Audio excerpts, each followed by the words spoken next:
So, good evening, everyone. Welcome to our book survey, and we are already down in the book of First John. We are closer to reaching the end of the New Testament book survey of the Biblical Theology movement. So, for this evening's book survey is presented to us by the Tribe Hanyal. So, the book of First John. This presentation is focused particularly on the first Jan, although it is also better to have a presentation on covering both the second and the third Jan. But in order to provide a specific point of view, no, we're going to dive deeper, more particularly only on the first Jan. Um, So let's talk about the overview and background of the first John, the letter of John. So these letters provide a snapshot of life in these particular churches. They reflect an unhappy time in the life of the Christian community to which John addressed them, no? A time of dispute involving, excuse me for a second,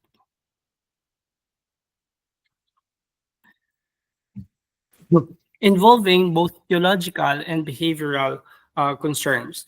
So later on, we'll get to witness that in this particular book, or it's not more of a letter accordingly, when we try to read the literary structure of the book, but it's more of a musical composition trying to address some issue. So we see that there is a concern that uh, the author is trying to refer to address. No? There's an emerging concern in this particular uh, letter, no, that is written by the author. Now, some of the members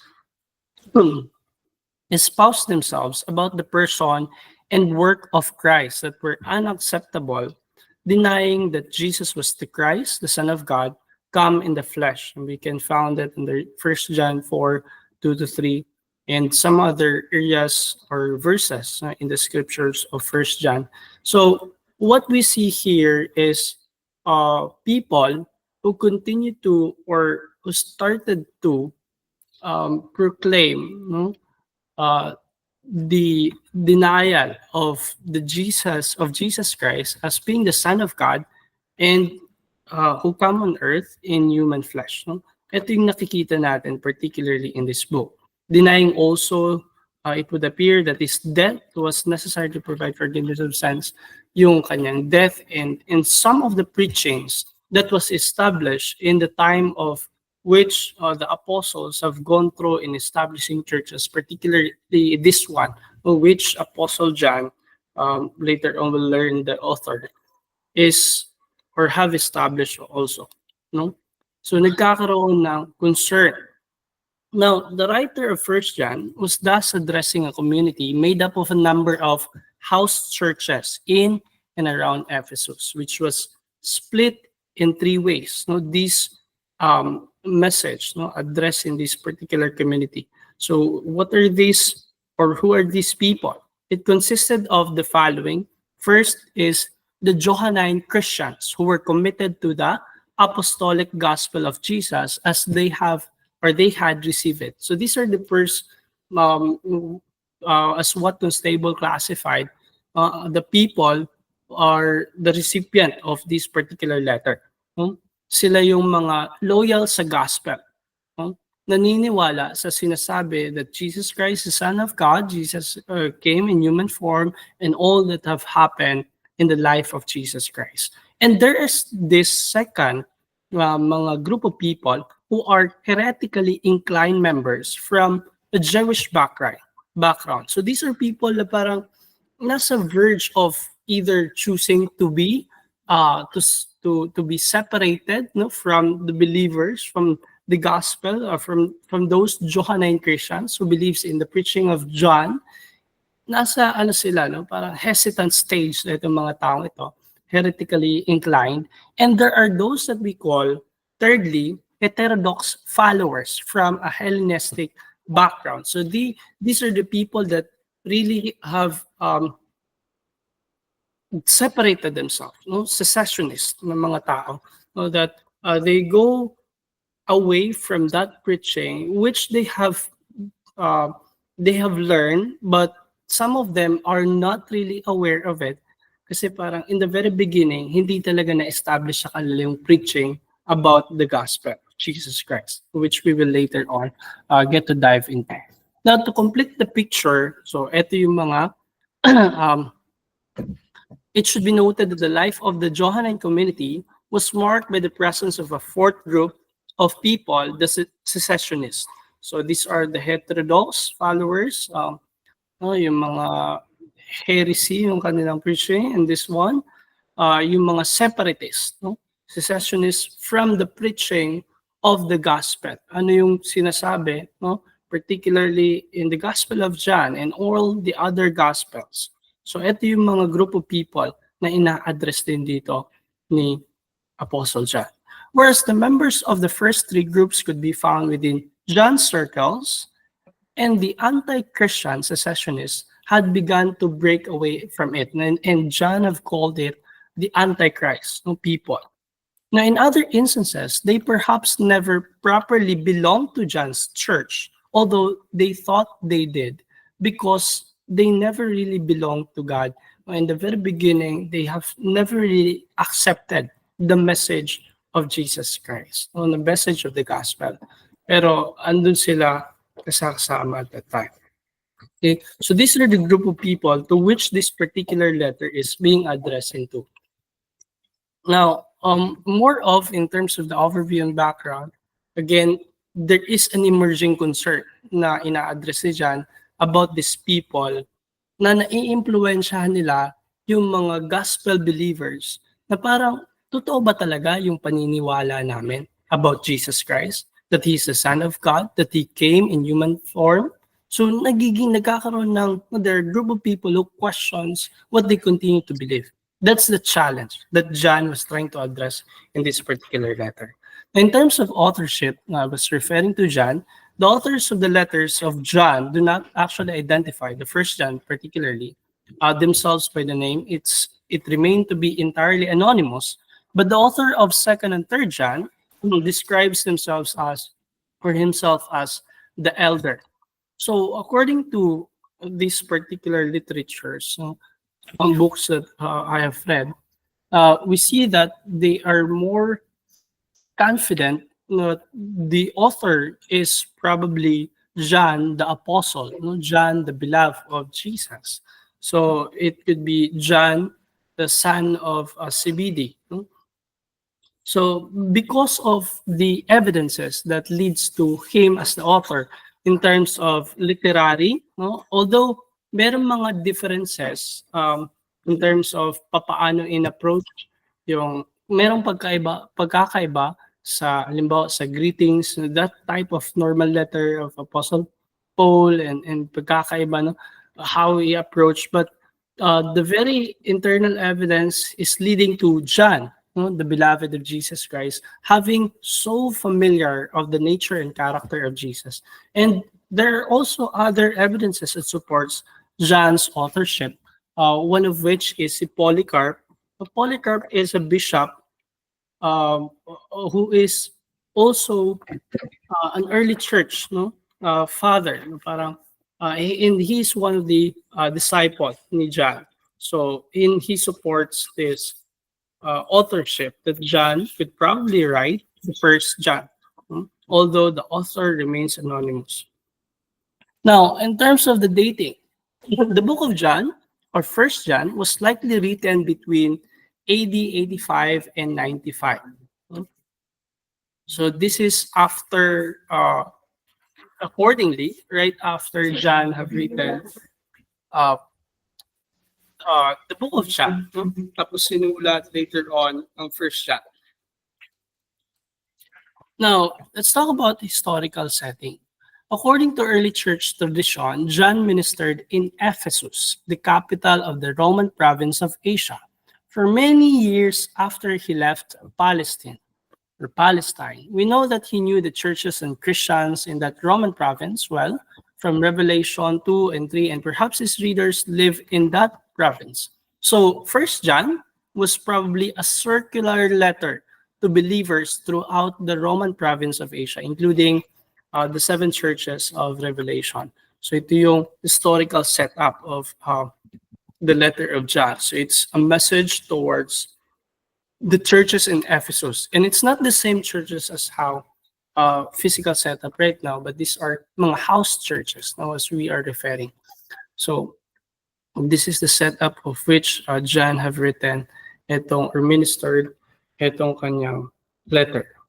Let's talk about the purpose of the book of First John. Many false teachers had gone out from Ephesus to surrounding cities, teaching erroneous views about Christ.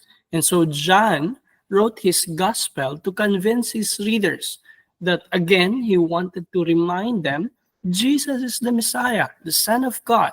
He is the one true God who come in human form.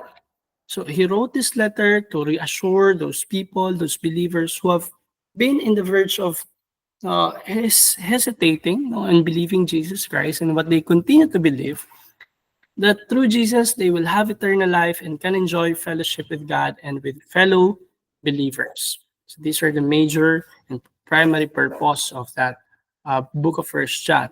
Now let's look at the structure. Now let's try to consider the structure of the book of First John. So this is adopted from the Bible Project presentation on the book of First John. Now you see in the very earlier chapter of the book of First John, in chapter 1 to 4 verses, talks about the introduction on Jesus Christ. I mean God, the character of God. And then later, the message go on with chapter 1, 5 to 3, and then later on 10, tells us about the character of God. No, nagsisimula siya always on, this is the message, that God is light. And then that in the next chapter, it tells us again, there's an error in the chaptering, na-copy siya, but it's different. No? Another chapter tells us that this is the message, that God is love. Ito yung structure, and then later on, he discussed about the conclusion.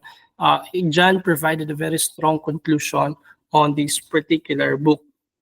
So we see a presentation in the structure of the book of John, not as linear, but rather more of a spiral, according to Constable. What he does is repeating yung kanyang idea, yung idea that Jesus Christ have come in human form. Jesus is yung authority ni Jesus. And he was telling that God, God is light, and when you live in God, there should be no darkness. God is love. And most of the time, what we see in the book of John is more of black and white, yung presentation ni John. Either this or that. So that's the whole structure of the book of John. And I finish it with the conclusion that do not be parang encouraged to believing into idols or something like ganon yung presentation niya and its conclusion. Let's try to look at what are those unique features within the book of First John. Now, First John contains no salutation as we normally see in some other letters, especially yung mga Pauline authorship or signature. It has no direct quotations from the OT, but it highlights three characteristics of God, that God is light, He is righteous, and He is love. Talking about love, there's so much being discussed here in the book of John, no, First John. So ito nga yung pinaka-familiar sa atin na verses. First John 4:8, God is love. So it goes way beyond that. Bakit ba God is love? No? So andun yung mga explanation and elaboration present ni John. Now, some other unique features include John being known as the beloved disciple, but also as the son of thunder. This letter with its gentleness and severity justifies both names because repeatedly throughout the letter, John addresses his readers as my dear children, and yet he was adamant in warning of apostasy and in maintaining the division between the absolute light of God and the absolute darkness of the devil and his works. So medyo kind si John, medyo parang ano siya, we see a nature and character of John of being good, but at the same time, strong yung kanyang condemnation about the actions of Christians, no? About the actions of believers, of whether you believe or you do not believe. No? You have to, if you are a believer, it shall be seen in your life by loving one another. It shall be seen, reflected in your life. Nakikita dun sa buhay mo. Kung totoong naniniwala ka kay Kristo, you follow the gospel, the teachings of the Lord Jesus Christ. And that lastly, it contains perhaps the Bible's best and most concise description of worldliness, that we do not love the world. Number, there are two emphasized na mga worldliness issues dito. Yung lust of the flesh, and there's another one that focus on not really parang the desires of our heart. Because again, being in the world, it's just so temporary. No? So yun yung ini-emphasize ni John. Now, let's talk about some of the specific advices in reading the book of John. Now, according to Stuart and Fee, these are the things that we have to look into whenever we approach and read the book of John. As you read, be especially on the lookout for what John says about the false prophets, since they are the key to everything of our understanding the book of John. Indeed, in a marvelous wordplay on the language of anointing, you call this charisma, he calls the false prophets as antichrist or antichristos, against the anointed one. Another is you have this special vocabulary tells the whole story. A special vocabulary tells the whole story, because the book of John, again, as I say, uses a repetitive emphasis and highlights on some of the major issues na kanyang pinag-uusapan about Jesus again as human flesh, and inuulit-ulit niya yon. Maraming beses itong mga paggamit niya ng mga salita. So, in putting all of this together for the reading of the first John, it may help us to think in terms of yung approach na is not more of how Apostle Paul, approach yung kanyang mga letters towards the different churches kung saan niya ito sinesend, but it's more of musical composition, according to Fee and Stewart. So this is what we could also anticipate in reading the book of John. Second is that there's a prelude, anticipates the first theme, then the next two main themes are struck or at least hinted at, followed by an interlude and then another prelude, this time to the major theme, the false prophets and their denial of the incarnation. With all the major themes now in place, John works them over two more times, each adding and clarifying as he builds with powerful crescendo of the finale. So, ganun ang literary style ni John. No? Hindi siya something that is so unique also. So let's try to talk about some of the key verses. There are a lot of quotable verses in the book of 1 John that we can actually observe. But these are just some of the most emphasized. We have the 1 John 1:9, which speaks of if we confess our sins, he is faithful and just and will forgive us as our sins and purify us from all unrighteousness. We have 1 John 3:6. No one who lives in him keeps on sinning. No one who continues to sin has either seen him or know him. And 1 John 4, verse 4, you, dear children, are from God and have overcome them, because the one who is in you is greater than the one who is in the world. And this is one of the most quoted in the songs of our, some of the songs na nagawa are actually derived from this idea. And 1 John 5:13, I write these things to you who believe in the name of the Son of God, so that you may know that you have eternal life. So these are the major verses if we read the book of 1 John. Now let's talk about the mega themes and theology. Yes, this is actually a combination of both. Nilagay ko na, but it was not presented to have mega themes and theology. So You have there what is emphasized by the book of First John is that God being the light, and in Him there is no darkness. When we say light, John was referring to a living, no, yung type of living that is manifested, and when you are in Jesus Christ, it should be reflected in your life. No, yung nakikita talaga siya that you love again one another, and your actions right now is also reflective, no, of what you are in God. If you believe in God, serving as the light, you do not go back to the things that you normally do. Ganun yung sinasabi dito. And second is, God is love. No?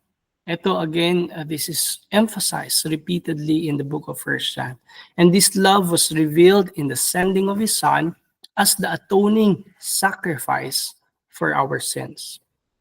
God is so loving. No? Ito yung ini-emphasize ni John upon his audience.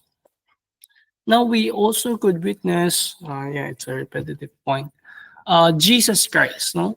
So, there's also a discussion on Jesus. Ito din yung ini-emphasize ni John because the people right there, yung particularly yung mga secessionists, separatists, no, from the gospel, from what have been established by John, yung preaching of the Lord Jesus Christ. Yung kanilang tinuturo is denying all this. And John was now reinforcing the idea para maniwala sila. No? John was assuring them that Jesus have come in human form. Jesus is the Son of God. And because of that, no, Jesus, we have had our forgiveness from our sin because Jesus serves as our advocate, no, from all that we do. No? So He's the Son of God, come in flesh, and to deny this is to deny God the Father also. So John provided a strong argument on these particular issues. You have another is in terms of assurance, no? Kasi yung mga reader ni John, there are those that are inclined, heretically inclined, no? Na parang saan ba kami maniniwala dito ngayon, no? Ganun yung status nila. So John was telling them that there is assurance in the Lord. Assurance is grounded in God's testimony to His Son. There's assurance to what or who we believe, that Jesus Christ is our key. No? Yung paniniwala natin kay Christ ay totoo. So we can really see a reflection of the familiarity ni First John, ng author ng First John, doon sa kay John the Apostle. Parang the great interconnectedness na parang alam na alam niya, kilala niya, sino yung pinag-uusapan niya. And he was telling the readers that Jesus Christ, no? He was assuring them of Jesus Christ. And then the anointing of the Holy Spirit, this is a crucial part of John's attempt to reassure his readers in his insistence upon the fact that they have now an anointing from God, which is through the Holy Spirit, which allows for them to determine, to understand things, to know things, and that they can now repeal these false prophets, the teachings of the erroneous teachings of the false prophets. Now, when we try to look at what are those things that we can practically learn, in the book of First John, considering that these are the major claim na meron. Practical application considers that the gospel writers present their solidly based testimony on historical reality. Now, how does that apply to our lives? It explains to us that Jesus came here as the Son of God to create a union with us based on His grace, mercy, love, and acceptance. So many times, people think Jesus is off in some faraway place and that He doesn't really concern Himself with our daily struggles, issues, and concerns. But John right here is telling us that Jesus is right here with us in both the simple, mundane parts of our lives and in the complex, soul wrenching parts as well. John testifies as a witness of his personal experiences and that God became flesh and lived among men. And so he understand that means Christ came here to live with us and is still lives with us. As he walked the earth alongside John, so does he walk through each and every day with us. Therefore, we need to apply this truth to our lives and live as if Jesus were standing right next to us every second of our day. If we put this truth into practice, Christ will add more holiness to our lives, making us some more and more like Jesus Christ. So these are the references, the presentation, and some reflecting questions. Thank you. That is for our presentation tonight in the book of First John. God bless.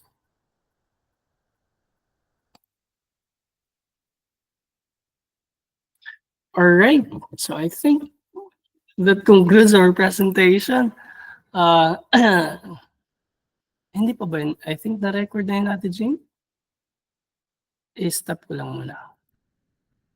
Ayan.